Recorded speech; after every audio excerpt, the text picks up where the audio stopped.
이 이야기는 조선시대 단종의 어머니 현덕왕후 권씨에 관한 이야기다. 권씨는 세종 13년 10살 때 대궐로 들어와 세자를 모시게 되었다. 이때 희빈 김씨가 세자빈이었으나 희빈 김씨는 요상한 주술을 신봉하여 이해할 수 없는 기행을 저지르다 2년 만에 배출되었다. 그리하여 현덕왕후 권씨가 세자빈의 자리에 오르게 되었다. 세자빈이 된 권씨는 병의 공주를 낳았고 세종 23년 아들을 낳았다. 그 아들이 바로 단종이었다. 하지만 권씨는 단종을 낳은 후 3일 만에 상고로 24세 나이로 세상을 떠나게 되었다. 이후 세종이 세상을 떠나 문종이 왕위를 이었고 문종이 왕으로 즉위한 뒤 권씨는 현덕왕후로 추봉이 되었으며 현덕왕후의 무덤은 안산에 묻혔고 소릉이라 일컬었다. 이후 문종이 세상을 떠나자 어린 나이에 단종이 왕위에 올랐다. 그러나 단종이 숙부인 수양대군에게 왕위를 빼앗겼다. 그리고 그는 조선의 7대 왕인 세조가 되었다. 이에 격분한 성산문과 여러 이들이 들고 일어나 정권을 바로잡으려다 결국 죽음을 맞이하였다. 세조는 이에 현덕왕후의 동생이 권자신과 그 어머니도 관련이 있다 하여 죽이라 명하였고 이미 죽은 지 오래된 현덕왕후의 아버지는 그 지위를 서인으로 만들었다. 그 다음에 어느 날 세조는 갑자기 몰려오는 졸음을 참지 못하여 잠시 졸았고 꿈에는 현덕왕후가 나와 세조를 노려보고 있었다. 세조는 심한 가위에 눌리다 꿈에서 깨어났고 온몸은 식은땀으로 젖어 있었다. 참으로 고향 꿈이구나. 세조는 꿈에 나온 현덕왕후에게 보복할 생각으로 왕후의 능을 없애고자 하였다. 그날 밤부터 현덕왕후가 묻혀있는 소릉에 서는 여인의 곡소리가 구슬프게 들려왔다. 사람들은 등골이 서늘하여 서로 모여 속닥였고 여인의 곡소리는 더욱 크게 들렸다. 내 집을 허무려고 하니 장차 누구를 의지한단 말이냐. 이렇게 푸념하며 흐느껴오는 곡성은 밤이 새도록 들려왔다. 며칠 되지 않아 세조가 보낸 무리들이 현덕왕후의 소릉을 파헤치기 시작하였다. 능을 파헤치고 간을 끌어내려 하니 꿈쩍도 하지 않았다. 아니, 이렇게 무거울 수가 있는가? 예산일이 아닐세. 움직이지 않는 관을 두고 무리들은 공론 끝에 정중히 죄를 지냈고 다시 관을 끌어내니 이번에는 순순히 나왔다. 하지만 관을 사나흘이나 아무렇게나 버려두었다가 물가로 옮겨가 아무렇게나 흙을 덮어버렸다. 그리고 파헤쳐진 능의 나무나 석재를 범하는 자가 있으면 아무리 화창한 날이라도 천둥이 치며 갑자기 폭우가 쏟아지곤 하였다. 사람만이 아니라 소나 말이 능 주변에 들어가 석재를 밟아도 천둥이 울리고 비가 쏟아졌다. 망자라도 얼마나 원통하겠는가. 그러니 이런 궤변이 있을 수밖에. 통곡을 해도 시원치 않을 노릇이지. 사람들은 서로 이렇게 경계하며 능 가까이에는 가지 않았다. 능이 있는 안산마을에는 바다를 향해서 제사가 있었다. 이 제사를 지키는 중은 어느 날 밤 문득 눈을 뜨고 귀를 기울였다. 바다 쪽에서 여인의 흐느끼 우는 소리가 들려왔다. 알 수 없는 노릇이다. 이 밤중에 누가 저렇게 흐느껴 우는 것인가. 더구나 바다 쪽에서 들리니 더욱 이상한 노릇이구나.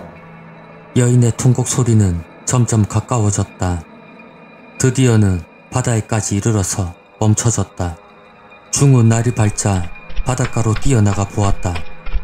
이게 무슨 일인가? 그곳에는 관이 있었다. 아무렇게나 물가에 묻은 현덕왕후의 관이 물에 씻겨 드러나 떠내려온 것이었다. 이런 기괴한 일이 있는가? 중은 황망히 물가에 있는 풀을 베어 관을 덮었다. 그것만으로는 부족하여 물기 젖은 흙을 덮고 또 풀을 더 얹었다. 몇 년이 지나지 않아 이 근처에는 풀이 무성해져 어디에 관이 있는지 알 수 없게 되었고 다만 봉긋하게 좀 높은 곳이 관이 있는 곳이라 짐작할 따름이었다. 세조는 조카인 단종의 왕위를 빼앗았을 뿐만 아니라 결국에는 죽이기에 이르렀다. 이보다 앞서 세조의 꿈에 현덕왕후가 나타났다. 내 이놈, 이놈의 죄를 알겠느냐? 세조는 형수의 꾸지람에 벌벌 떨 따름이었다.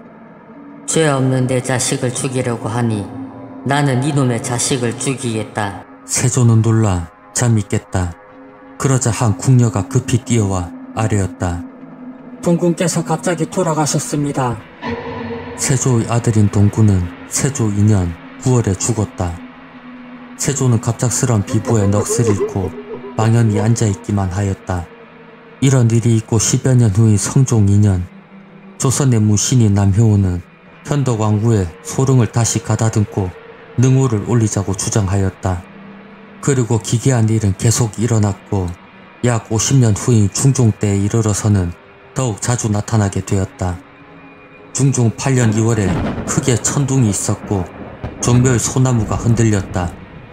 중종 후 3월에 친히 종묘의 제를 지내고 신하에게 물었다. 이런 개변이 왜 일어난다고 보느냐? 예, 문조대왕께서는 홀로 그 위패가 모셔져 있습니다. 하오니 소릉을 다시 가꾸고 문종대왕과 더불어 모시게 하는 것이 옳을까 하옵니다.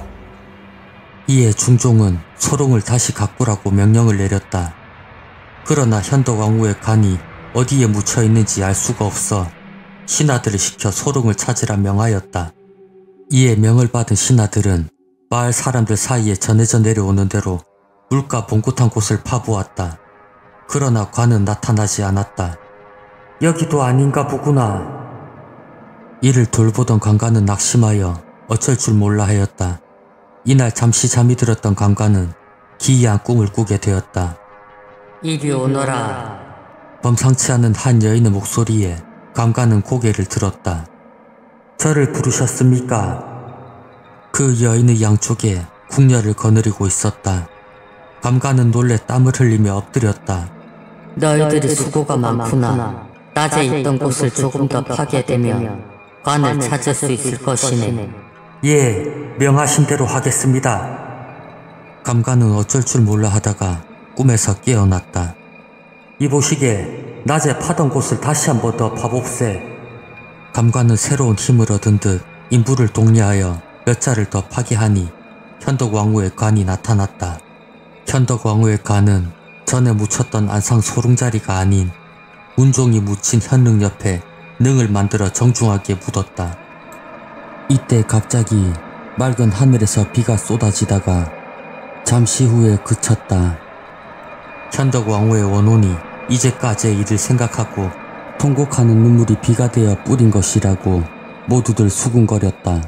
문종의 능과 현덕왕후의 능 사이에 소나무 몇 그루가 있었는데 저절로 시들다 죽었다.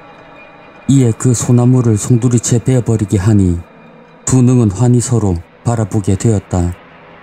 그 후로 다시는 괴이한 일이 일어나지 않았다고 한다.